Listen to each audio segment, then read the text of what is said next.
This year, we actively engaged with the central government, resulting in the formation of an expert committee to resolve financial issues. I met with the Honourable Prime Minister, Union Home Minister and Union Finance Minister on multiple occasions. I am pleased to share that our efforts have paid off.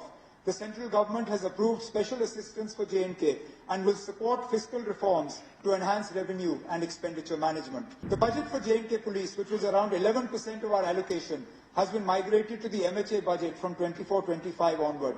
In addition to this, J&K will receive an extra 5,000 crores in grants from 24-25 and 25-26. I sincerely thank the Honourable Prime Minister, Union Home Minister and Union Finance Minister for their unwavering support in strengthening J&K's fiscal health and realising its vision for growth and prosperity. The journey of Jammu and Kashmir has been one of resilience and determination. Our government is committed to transforming Jammu and Kashmir into a modern, progressive and economically vibrant region. Our government endeavours to frame a roadmap to reclaim the prudence, sagacity and self-confidence which have been the cornerstones of our identity for generations. Our challenges are vast and our limitations are many, but we must collectively pledge to confront these challenges head-on with unwavering resolve. I have endeavoured to prepare this maiden budget as a true reflection of the dreams of our people, the needs of our future generations and the aspirations of every citizen of Jammu and Kashmir. I once again express my gratitude to the people of J&K for their enthusiastic and confident participation in the recent Assembly elections. The unprecedented voter turnout is a clear testament to their unwavering resolve to move beyond the shadows of past turmoil and actively contribute to the journey of development and progress. By granting us a strong mandate, they have entrusted us with the responsibility to serve them. Today, they look to the government with renewed hope and expectations for an environment that fosters political empowerment, meaningful employment, sustainable development, social inclusivity and robust economic growth. I assure them that we will serve them with sincerity and fulfill their aspirations for a prosperous and thriving Jammu and Kashmir. The restoration of full statehood is a deeply cherished aspiration of the people of Jammu and Kashmir, and our government remains resolute in working towards its fulfillment. My government is committed to strengthening grassroots democracy by empowering Panchayati Raj institutions and urban local bodies which play a crucial role in local governance and development. Our government is committed to holding elections to these bodies, reinforcing our commitment to accountable, inclusive and decentralized governance for the holistic development of Jammu and Kashmir. This budget emphasizes inclusive growth, fiscal prudence and strategic investments in infrastructure, agriculture, industry, healthcare, education and digital governance. We are focused on bridging regional disparities, empowering youth and women, and fostering a business-friendly environment to attract investments and innovation to ensure this budget truly reflects the aspirations of our people. We engaged with elected representatives, industry leaders, and key stakeholders, incorporating their insights to create a people-centric roadmap for a better quality of life for all.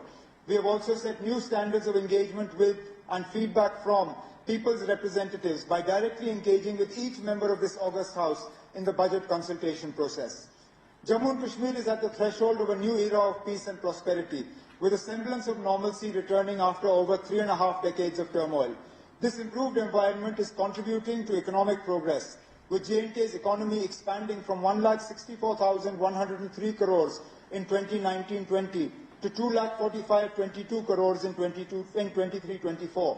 In 24-25, the primary, secondary and tertiary sectors are projected to contribute 20, 18 and 61.7% to GSBA respectively.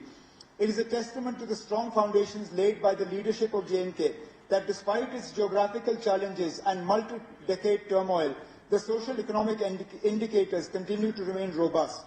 I am confident that J&K will emerge as a leading region in development, playing a vital role in our vision of a developed India by 2047. Because of our historical challenges of high committed expenditures and limited revenue streams, Jammu and Kashmir has been facing consistent fiscal stress. Own tax and non-tax revenues cover only 30% of revenue receipts and 25% of budgetary needs. An unfavourable geographical location and years of unrest have hindered industrialization, straining resources and deepening constraints. This has been compounded by the fact that circumstances have not allowed us to fully harness the sectors in which we have the potential. As a result, J&K remains heavily reliant on central grants and often requires ways and means advances and overdrafts to manage liquidity. Over the past months, we have made significant strides in expanding revenue, curbing non-priority spending, and enhancing fiscal transparency. GST compliance has improved through vigorous monitoring and dealer expansion. To further strengthen revenue realization, we will continue implementing GST tracking for capital works and risk-based e-way bill verifications. Additionally, red flag cases will be closely scrutinized using inputs from the Business Intelligence Unit and GST network to prevent leakages and ensure a more robust tax administration. The government has successfully introduced e-stamping for registration and launched e-Abhigari platform for the excise sector, ensuring greater transparency in excise auctions. With robust improvements in billing, metering and digitization, non-tax revenue has risen to 5,824 crores as of January 31st, 2025, while tax revenue has reached 11,650 crores, both set to exceed last year's collections. Moving forward, we will continue to build on these initiatives to further enhance revenue generation and fiscal management. The government's fiscal stress stems from high committed expenditures. Over 70% of total spending, with salaries and pensions alone accounting for nearly 60% of revenue expenditure. Additionally, high AT&C losses and power sector under-recoveries further strain finances. We are reforming metering, billing and collection to strengthen the power sector. Under-recovery has dropped from 6,552 crores in 22-23 to 5,244 crores in 23-24, with a target of 4,200 crores in 24-25. Expanding the consumer base, smart meters, online billing, and aerial bunched cables are driving this turnaround. High AT&C losses resulted in huge outstanding liabilities for power purchase, for which 28,000 crores were borrowed in the last few years, raising public debt from 48% of GSDP in financial year 15-16 to 52% in 23-24. To mitigate this, we are reducing high-cost debt, optimizing liabilities, and calibrating the repayment schedules for long-term fiscal stability.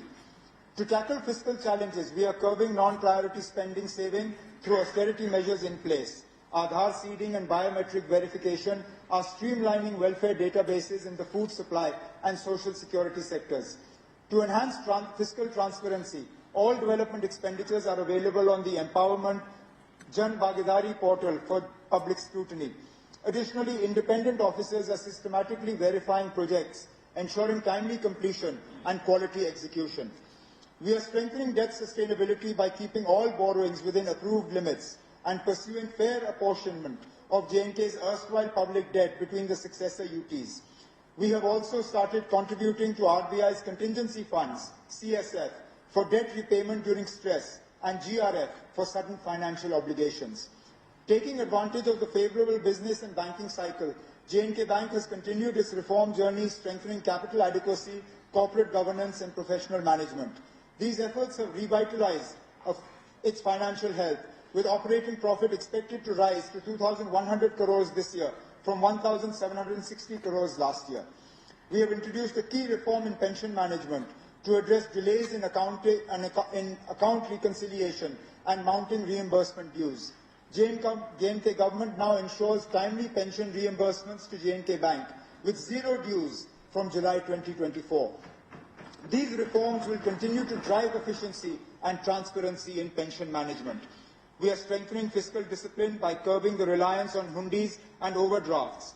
Improved liquidity management has significantly reduced the government's need for ways and means advances or overdrafts.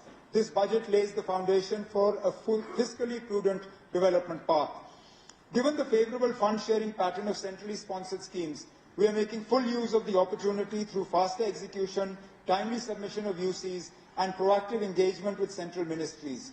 As a result, CSS receipts have risen sharply from 5,997 crores in 22-23 to 10,324 crores in 23-24, and we aim to sustain this momentum. Additionally, we are enhancing the efficiency of development spending and promoting private sector participation to complement government finances and accelerate J&K's growth trajectory. Jammu and Kashmir continues to face significant infrastructure deficits in areas like road connectivity, water supply, sewage, tourism and power. Addressing these challenges requires substantial financial resources and continued support from the central government. This year, We actively engaged with the central government, resulting in the formation of an expert committee to resolve financial issues. I met with the Honourable Prime Minister, Union Home Minister and Union Finance Minister on multiple occasions. I am pleased to share that our efforts have paid off. The central government has approved special assistance for J&K and will support fiscal reforms to enhance revenue and expenditure management. The budget for J&K Police, which was around 11% of our allocation, has been migrated to the MHA budget from 24-25 onward. In addition to this, J&K will receive an extra 5,000 crores in grants from 24-25 and 25-26. I sincerely thank the Honourable Prime Minister, Union Home Minister and Union Finance Minister for their unwavering support in strengthening J&K's fiscal health and realising its vision for growth and prosperity. Due to our fiscal reforms and central assistance, the fiscal deficit will be reduced, bringing us closer to our FRBM target. Jammu and Kashmir's economy is projected to grow at 7.5% in 24-25, with an estimated GSDP growth of 9.5% in 25-26. This momentum will be driven by strategic policy measures, infrastructure development and business-friendly initiatives.